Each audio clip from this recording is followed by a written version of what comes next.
Okay, well, welcome everybody. Thank you for joining us for the session on the standards for quality charter school authorizing. I'm Lauren Holcomb. I'm the Executive Director of the State Charter Schools Commission, which is Georgia's statewide charter school independent authorizer. And I've also got Katie Manthe here with me today, who has been doing all the legwork on developing these standards. And Katie is our Director of Research and Evaluation. So we are going to share with you today the draft standards for quality charter school authorizing, and we'll give you the background on all of that work. And just know that we will try to take questions along the way as we go. So if you have a question, it looks like we've got a relatively small group here. So if you have a question, feel free to hit the hand raise button and we will try to call on you and unmute you, or you can definitely type it in the chat box and we'll save some time at the end also for questions. But I'll go ahead and get started, and we'll keep an eye on that question box and chat box along the way. So some background on this legislation. This was passed in the 2017-2018 legislative session. Governor, I guess Kemp at the time, signed HB 430. No, this was Governor Deal at the time, signed 430 into law. So this was a few years ago, obviously. So some time has passed. And this statute, that's a statute number up there, it called for the State Charter Schools Commission and DOE to develop a code of principles and standards for charter school authorizers. So, and the intent is to encourage quality charter school authorizing practices. So probably everybody on this call knows a charter school authorizer is the body that approves the charter school petition and holds the contract with the charter school. So in Georgia, and in other states it's set up differently, but here in Georgia we can have charter schools authorized by either the State Charter Schools Commission, which of course is our office, and then also local boards of education can authorize charter schools, and that is actually a three-party contract with the local board and the DOE. And of course, DOE can also authorize charter schools independently as well, and the State Board of Education oversees all of those charter school contracts. Katie, you want to move to the next slide? So I'm going to review, before we get into the standards, I'll kind of review what the statute calls for. As I said, it requires that the State Board of Education, which is the body that oversees the Department of Education here in Georgia, and the State Charter Schools Commission jointly establish a code of principles and standards for charter school authorizing. And that is a code of principles that we will be upheld to, the local boards will be upheld to, and the state board, of course.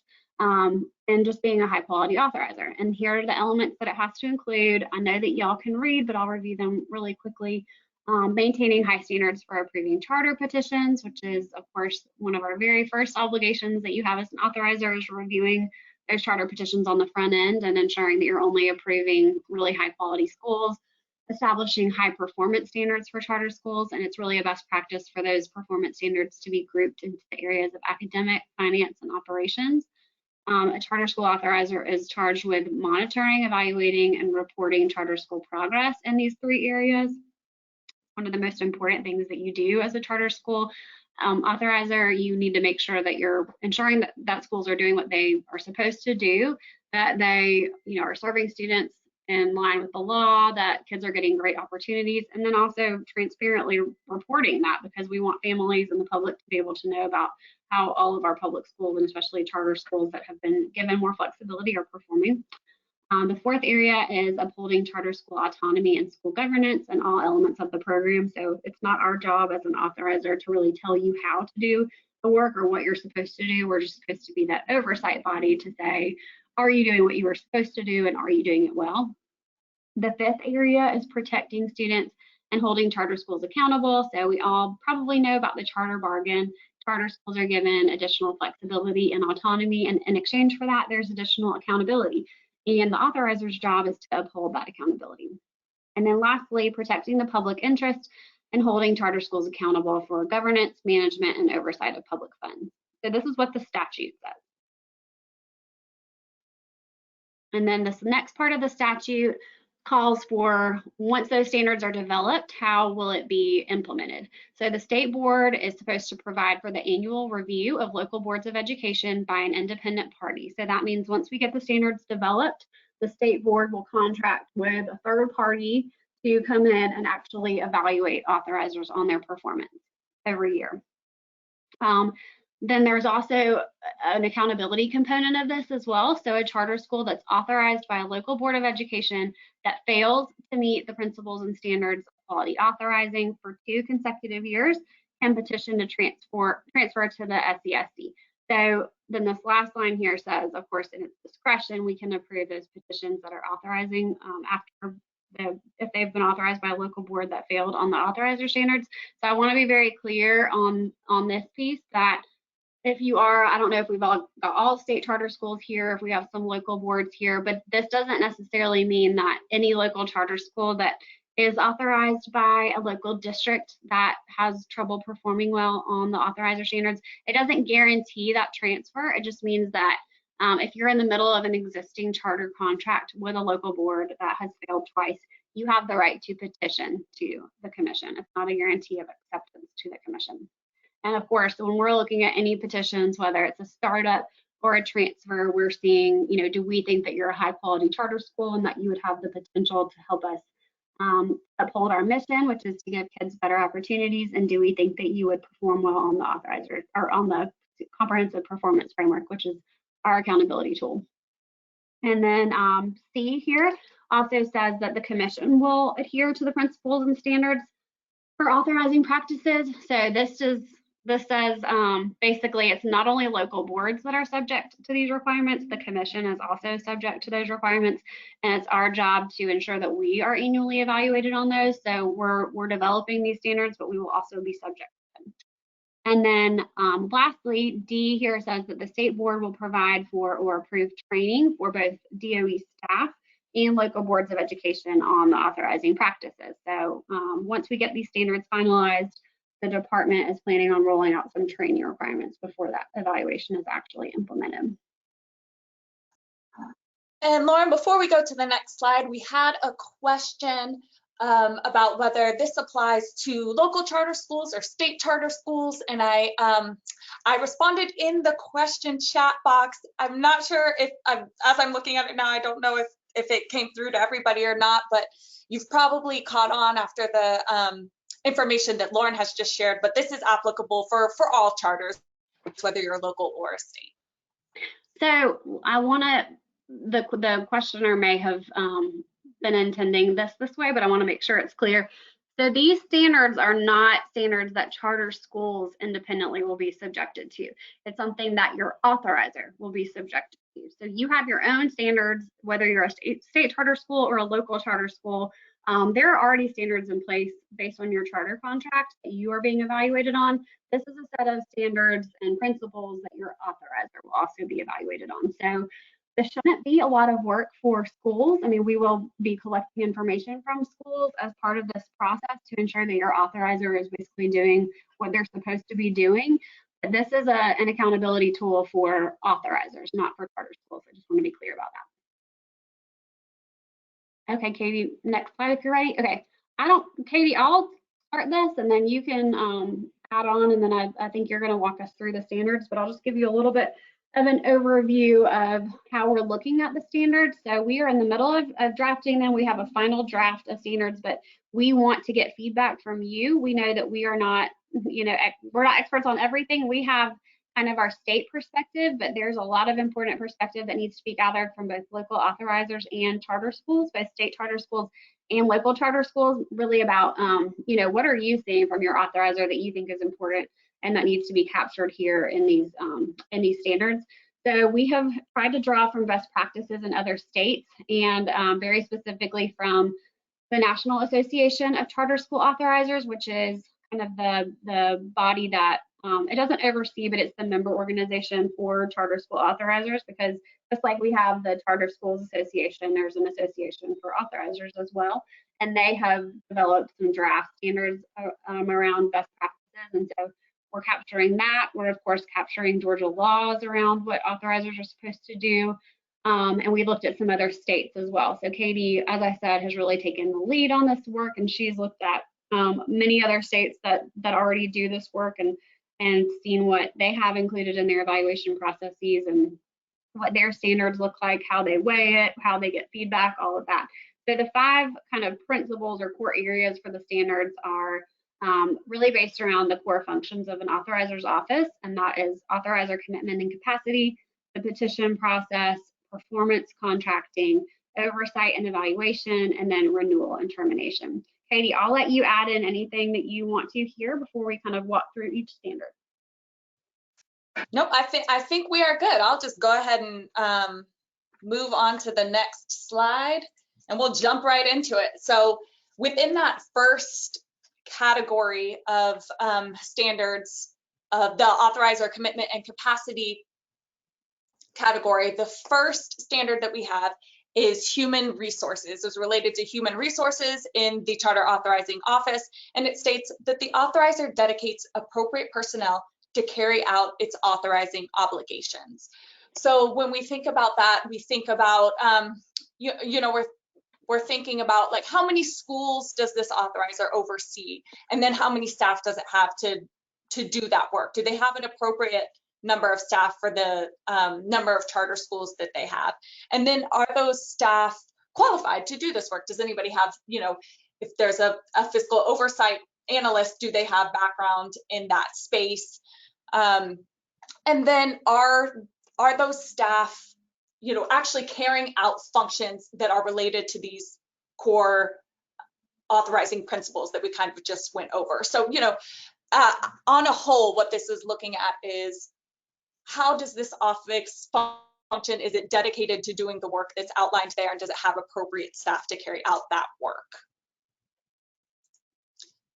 The next standard underneath that authorizer commitment and capacity category relates to financial resources. The authorizer allocates the required financial resources to support charter schools and provides transparency on the availability and allocation of charter school funding pursuant to those relevant code sections. So again, this is, as we're thinking about how we will hold authorizers accountable, we have to always consider what's required by statute, rule, and regulation. So in these spaces, we're not adding a whole lot on top of that, but we're providing that check, hopefully, so that authorizers know that these are, important pieces of their role that they must fulfill. This includes things like publishing and sharing the calculation and earning for all the charter schools, right? So if you're a state charter school, that's your district allotment sheet.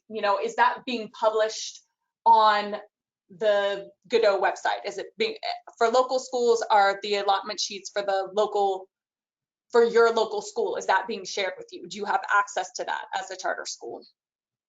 And just making sure that these things are available and published on websites when required. Another kind of, another thing that we'll be looking at here that is, hopefully never an issue is whether the authorizer is withholding no more than the legally allowable administration fee. That is required in law, the maximum percentage that they can withhold. So during this process, we'd be ensuring that they are not withholding any more, any higher than the percentage allowable by law. We'll move right into the petition process. Standard number 3 is the petition application. The authorizer publishes a written petition application in accordance with state requirements and timelines. The authorizer provides reasonable and timely technical assistance and is responsive to petitioner questions. So here again, what we're looking for is that for instance, the submission of your petition for petitioners is reasonable, right? The authorizer is saying you can only submit a petition in person between the hours of 8 and 9 a.m. in a very obscure, location. Like there's reasonable timeline and submission requirements around submitting your application, and it's clear, that that's published in a space on the authorizer's website that is easy to access and easy to understand. And then, one of the pieces that we will want to hear from schools in this section is that the last part about, reasonable and timely technical assistance. So what we kind of see is what we're kind of envisioning for this process is that there's going to be a part of it that asks for input from the local charter schools. And this would be one of those areas that we would want to hear from, especially schools who just went through the petitioning process with an authorizer, to get your feedback on whether that process, whether you feel like you were provided reasonable and timely technical assistance when going through that process.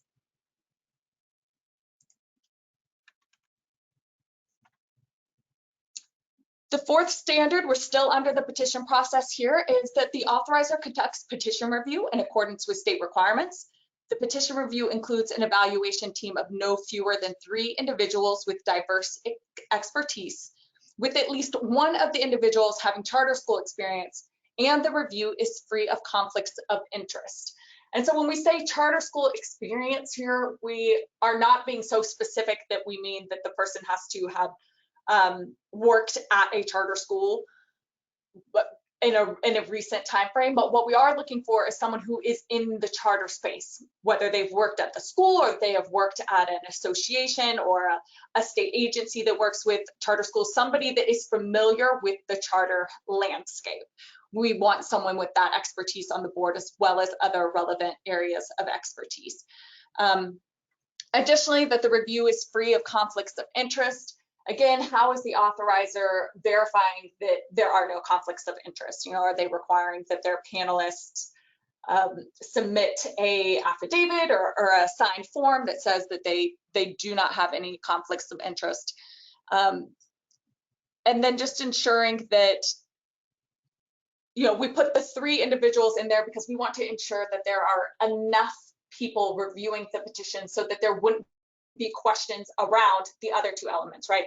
The conflicts of interest and the having people with relevant expertise. So these are some of the things that we'll be looking at when we're looking at how authorizers conduct their petition, the petition review process.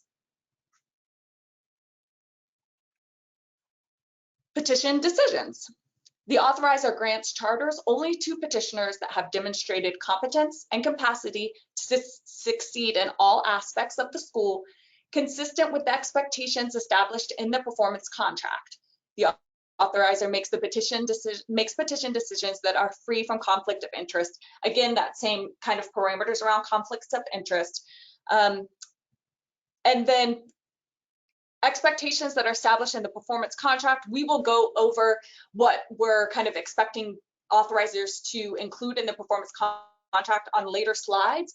But what we're ultimately looking for here, right, is that there's continuity between the entire authorizing process, right? So when you're in the petition process, you are talking about your academic program, you're talking about your financial viability, you're talking about your operational capacity, and that those are the things that you are also going to be held accountable for in your performance contract. And then at the very end, we'll talk about how those should also kind of play out in the renewal process.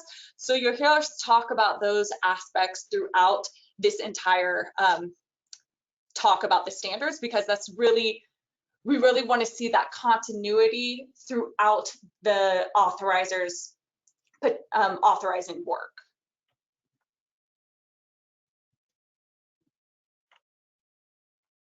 And I will share with you like a couple of other things that we were thinking of looking at in the authorizers practices when we're talking about the petition decision standard.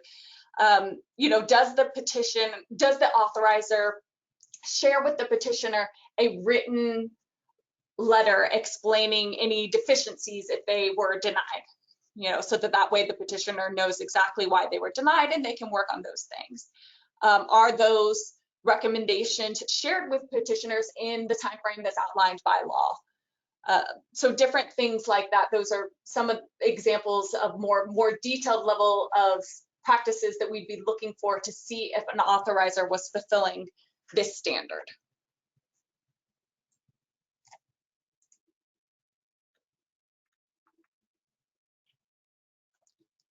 Okay. Moving on to category 3, which is performance contracting, and the first standard within this section, which is standard number 6, the pre-opening period. The authorizer establishes clear expectations for the pre-opening period, including but not limited to expectations regarding facilities, student enrollment, and board development. And this is important so that there is transparency between both parties as to what is expected to open up the charter school to, start a school year successfully. So the authorizer needs to have those expectations clearly outlined that include timelines and deliverables and responsible parties for that charter school to follow. So it's very clear. We're also, expecting that document, whether it be as the SCSC does, has it outlined as a pre-opening checklist, we call it, or whether it's just some sort of other written document. We also want that document to include actions or triggers that might call for a delayed opening, right? So if the authorizer, can't just come out of nowhere and say, you know what, you didn't meet this milestone, therefore you don't get to open. That is clearly laid out. And the possibility that a deferred opening might happen, the school is aware of that if certain milestones aren't met. We don't want there to be, a gotcha game on either side. Transparency is really key for this entire evaluation process here. That's one of the things you'll see over and over again in all of these standards as we talk about them, is that we want to see authorizers have a documented process that is shared with schools. So it's very clear for all parties involved what the expectations are. Specifically here, back to this piece, we're looking for things like, has the school obtained a certificate of occupancy?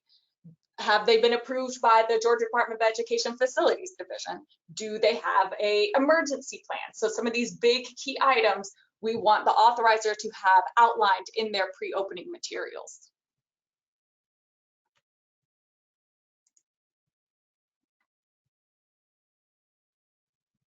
The next standard under performance contracting is performance standards. The authorizer, through the performance contract, establishes the academic, financial, and operational performance standards under which schools will be evaluated, using objective and verifiable measures of student achievement and growth as the primary measure of school quality. So you heard Lauren mention earlier about these 3 main kind of buckets of charter school performance. And I mentioned that, those are the areas that we'll want to make sure the authorizer is reviewing when they're looking for a quality petition, and that should directly, again, correlate to that performance contract. More specifically, we want to ensure that any targets or goals in these 3 areas are clearly defined. So again, both the charter school and the authorizer have a clear picture of which specific data points are going to be used to make decisions about the school's performance. And not only the specific data points, but how those data points will be used. We want to ensure that there are metrics that can be evaluated annually, right? Because when schools come up for renewal, we never want to base it off of just 1 year of data. We want to have a track record. So we want to make sure that these measures are things that can be measured annually, and they're objective and they're verifiable. And again, that all parties have agreed to it and it's clearly outlined in the contract. I think it goes without saying that student achievement and student growth are very important. If you're an SCSC school, you've heard us harp on that numerous times. We find student growth just as important as student achievement, and so does national best practice. National best practice for evaluating charter school performance always emphasizes the importance of allowing schools to demonstrate performance based on achievement or growth.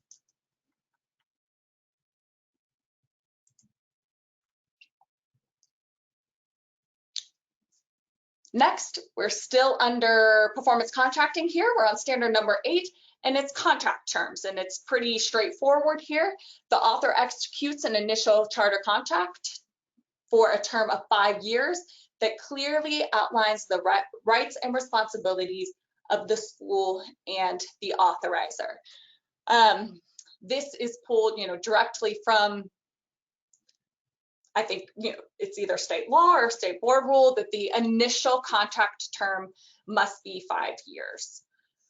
Also we want to ensure that the contracts are executed with a legally incorporated nonprofit governing board and the independent authorizer, right? So, all of you are already operating in schools now, that you're overseen by a local nonprofit board. So we want to ensure that that's how the contracts are written out as well.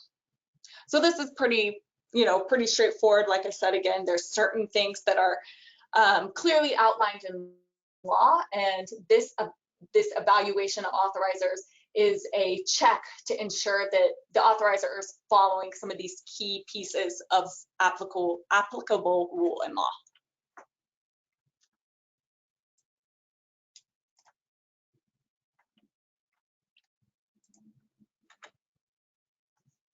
Standard number 9, authorizer obligations. The contract articulates the required and in-kind services that the authorizer will provide to the school and equitable per pupil funding. The authorizer follows all authorizing obligations outlined in law and state board rule. So what we're really looking for here is, again, that transparency piece that I've talked about before. Is the charter school clear on what services the district is offering to it or providing to the school? And is that agreed to in a written agreement where both parties, have signed on and said, yes, I agree, these are the services that the district is providing, and this is how the charter school expects to receive those services. Another piece of this relates to the rule and law around local authorizers making sure that unused facilities are available to local charters. So this is in that space where this looking at that and ensuring that local districts are allowing that to happen, are providing that information to local charters and allowing the use of unused facilities. We're going to look at that within this standard here, and I apologize. I keep saying we, but it won't actually be me or the SCSC doing this work. As Lauren mentioned on one of the earlier slides, the evaluation of the authorizers will be done by an independent third party who has expertise in evaluating authorizer performance. So please forgive me if I move forward and keep saying we, but it's not actually me. These are just the drafting of the standards. There will be an independent party that comes and reviews the performance of each authorizer.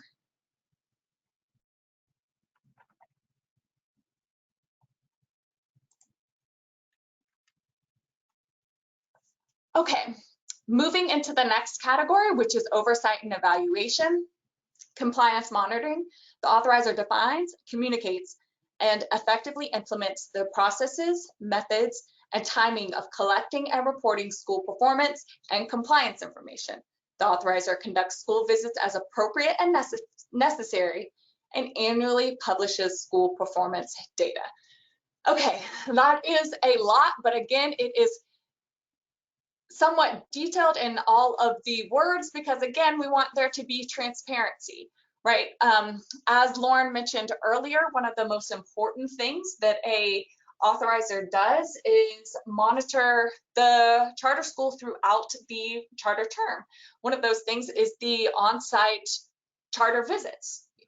We want to ensure that authorizers are visiting each of their charter schools at least once during the charter term. It's beneficial to both the authorizer and the charter school to have that on-site monitoring visit. So that's something that we'd be looking for.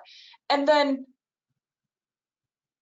after that monitoring visit occurs, that the charter school is given appropriate information about how that process went, right?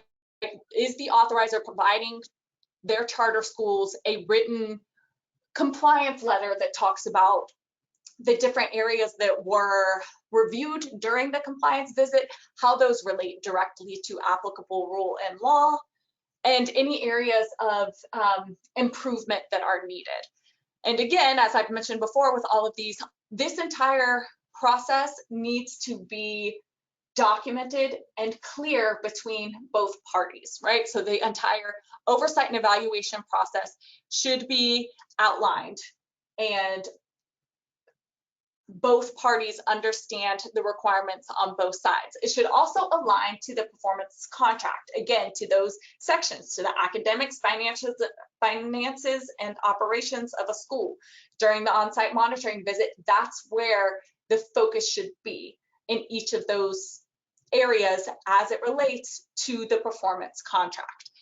Again, this doesn't mean that, the authorizer has to have laid out every single question that they're going to ask you during an on-site monitoring visit, or that they have to, tell you the exact time and the exact day. We all know that sometimes the surprise visits are where you learn a lot. We're not saying that we're not being so prescriptive that we're forcing authorizers to do it a specific way, but what we are saying is they need to have a documented process for how it's handled, so the school understands the process, and that process directly relates back to those expectations that are outlined in the performance contract.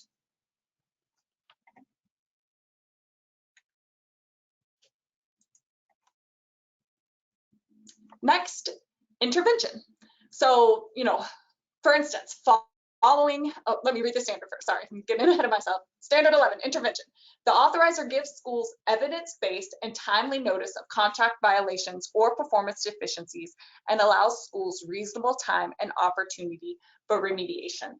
So as I was talking about previously with the school site visits, once a school site visit is conducted, in a reasonable time frame, the school should be provided a letter outlining what was learned at that site visit. And if there is any remediation that is required, they should be given a reasonable time to remediate that issue or contract violation. And the information that the authorizer provides to the school should be detailed enough so that they know how to make that correction.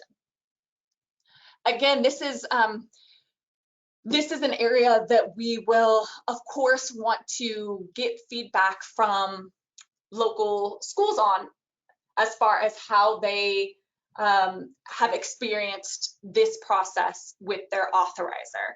As Lauren mentioned, these are draft standards. We want to get feedback from you all, from local districts, before we move forward in developing a specific criteria or measures to evaluate authorizers on these standards, and then the specifics of an evaluation process.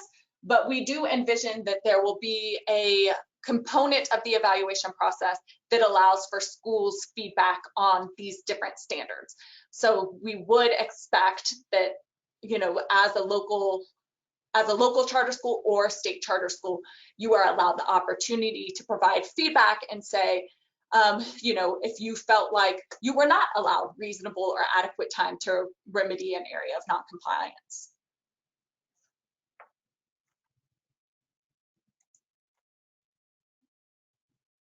Number 12, upholds charter school autonomy.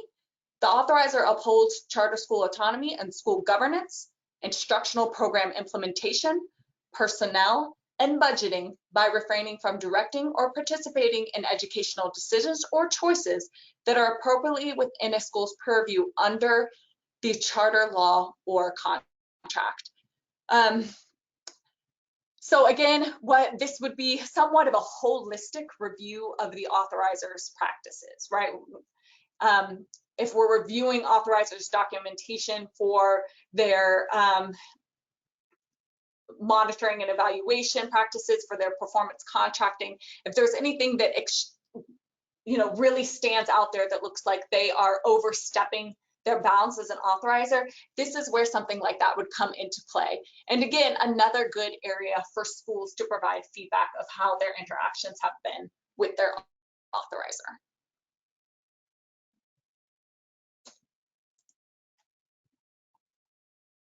And moving on to our very last category, it's the renewal and termination category. Standard number 13 is about the renewal process. The authorizer clearly communicates to schools the criteria for charter termination, renewal, and non-renewal that are consistent with the terms of the charter contract. The renewal process includes a written application and an opportunity for an interview. Again, this, to tie all the pieces back together, when I first started reviewing these and talking about the requirements for the petition process, we said that we want the review of the petition to align with those expectations that are in the performance contract. And then when we're looking at the renewal process, we're hoping that that process aligns with those expectations, again, that are outlined in that charter performance contract as well. So those renewal criteria should be transparent. They should align back to those standards that are written out on the contract. So there's no surprises there. Schools understand the expectations because they're in the contract that they all agreed to. The renewal process, again, for transparency, is documented. Schools know what they have to do, or it's clearly communicated with schools in a reasonable time frame what their expectations are for the renewal process. And again, as I mentioned previously, one of the important pieces here that's nationally recognized as a best practice for charter school authorizing is that you look at the charter school's performance on across a track record, right? The renewal decisions aren't based off of 1 year of data, they're based off of multiple years of evidence. So we want to ensure that the authorizer has documented that into their renewal process.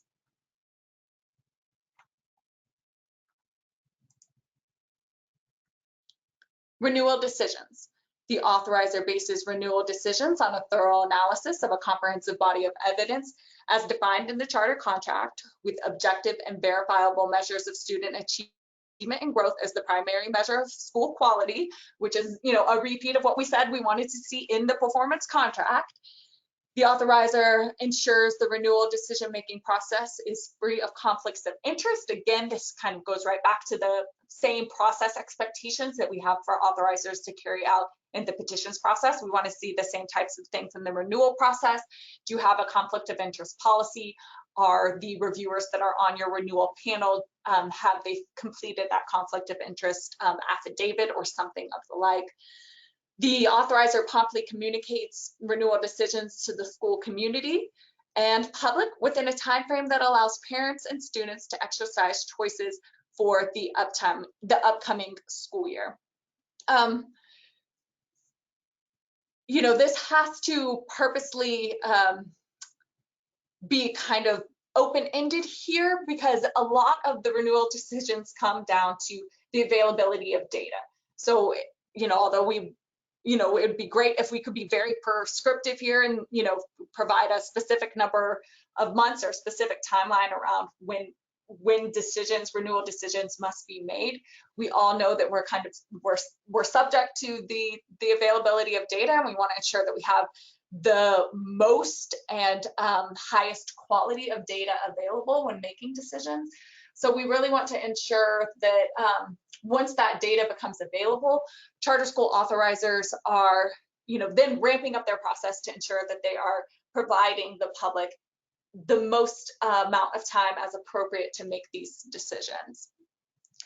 Again, just like with the petitions process, we'd be looking to see that the recommendations for charter renewal include a detailed, objective, and evidence-based explanation for the decision, especially in terms of non-renewals. Is it very clear to the school that this decision was objective and evidence-based?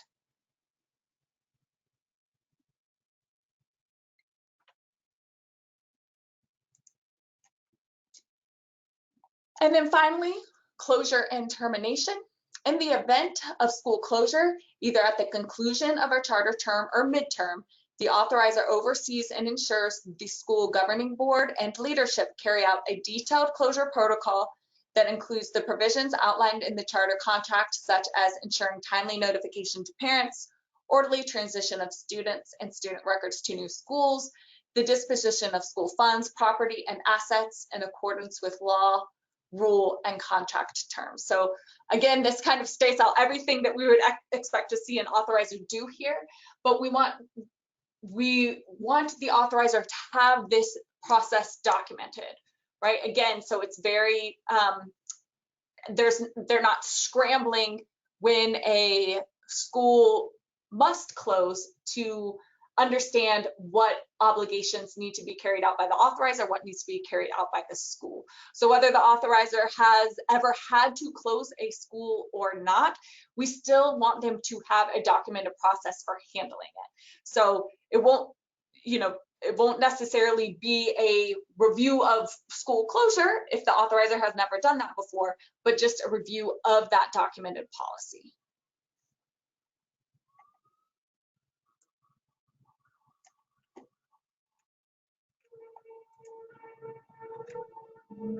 Okay, so that is the conclusion of all of the draft standards. If you have any questions, feel free to type it in the chat box, the question box, or even press your little raised hand button and we can unmute you and you can ask the question. So as you're thinking about that, I'll go ahead and share with you the tentative timeline for rolling this out. So this summer, we plan to finalize the principles and standards. As we have previously mentioned, we want to get feedback before they're finalized. So we're sharing it with you today. We shared it at the GCSA conference. I believe the Georgia Department of Ed is sharing it with local districts so that we can get feedback on these standards before finalizing them. In the fall, the principles and standards will be presented to the State Board of Education for adoption. And then moving into the spring of 22, we're going to finalize the evaluation process, which includes securing that independent third party for the annual review of local boards and the SCSC. And the Georgia Department of Ed will provide for that local authorizer training on the adopted principles and standards. So you can look for in the spring of 22 this process actually getting implemented. And that the first bullet point there underneath the spring 2022 process to finalize the evaluation piece, we will be sharing, of course, we'll be sharing that with you all as well. And I expect asking for feedback in that space of the evaluation process, because as we build that out, that's where we're going to talk about how we want or how we would expect local charters to be able to share their feedback in a systematic and meaningful way. So be looking for us to share some additional information about the evaluation process moving forward. It could be something like school surveys or phone calls with school leaders or different things like that to really get your opinion, pros and cons, and strengths and weaknesses of your authorizer and the experiences that you've had. So definitely more to come.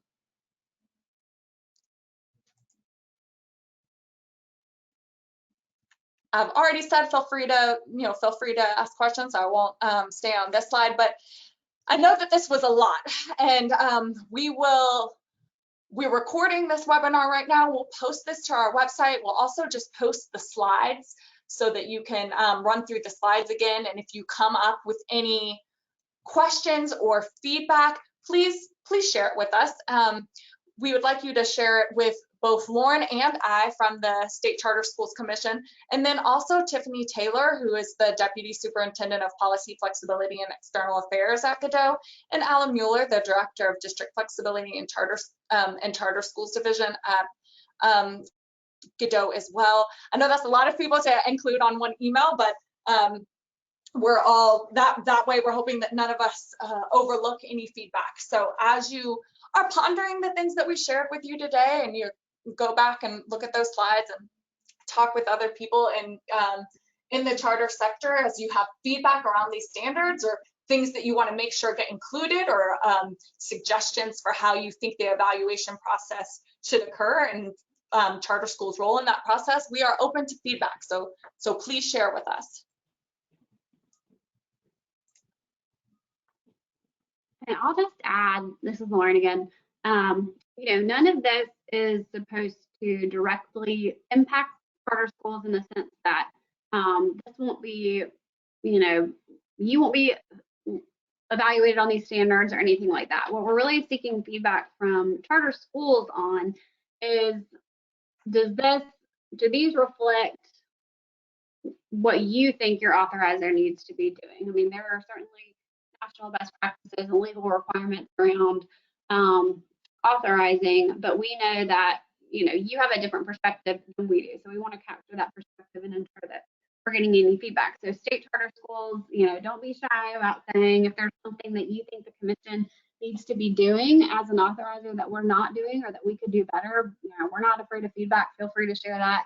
And local charter schools, you know, I know that there are certain pain points for local charters sometimes with their authorizers. So we want to address that proactively in the standard so that it can just be very clear on the front end for both authorizers and schools about what the expectations are of both parties, because that's, you know, that's one of the most important things in having a positive relationship. And that's what this is really intended to do, is to improve and drive, you know, quality relationships between authorizers and charter schools.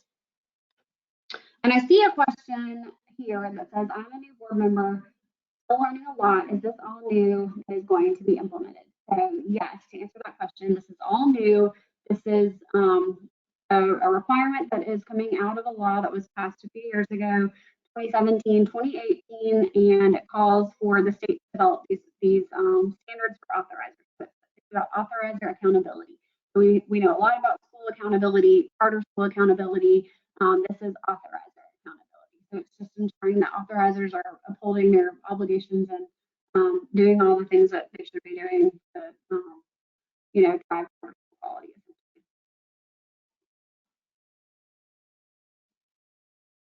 Okay, well, Katie and I will hang out here for a minute in case there are other questions, but otherwise, please send us your feedback. Again, Katie said the deadline and the process up here, we would like to have that feedback by July 15th because we really want to bring this to the state board over the summer to get adopted. And your feedback is a very important part of that process. So reach out to Katie or me with any questions. I know Tiffany and Alan are happy to answer any questions that you have too. And we look forward to hearing from you. Thank you for joining today.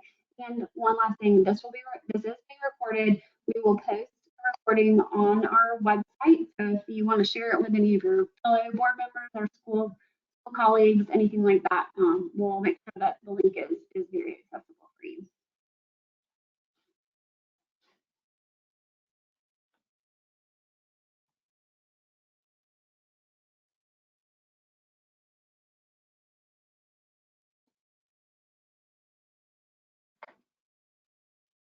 Thank you, Lauren, and thank you everyone for attending and asking questions, and we look forward to the feedback. As always, we greatly appreciate your perspective and your collaboration as we, you know, work through new and exciting things in the charter sector.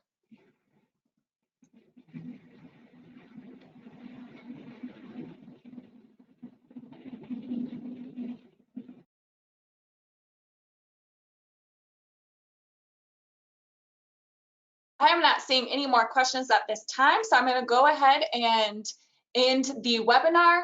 Again, feel free to reach out to us with any feedback, comments, or questions. Thank you all again for your time.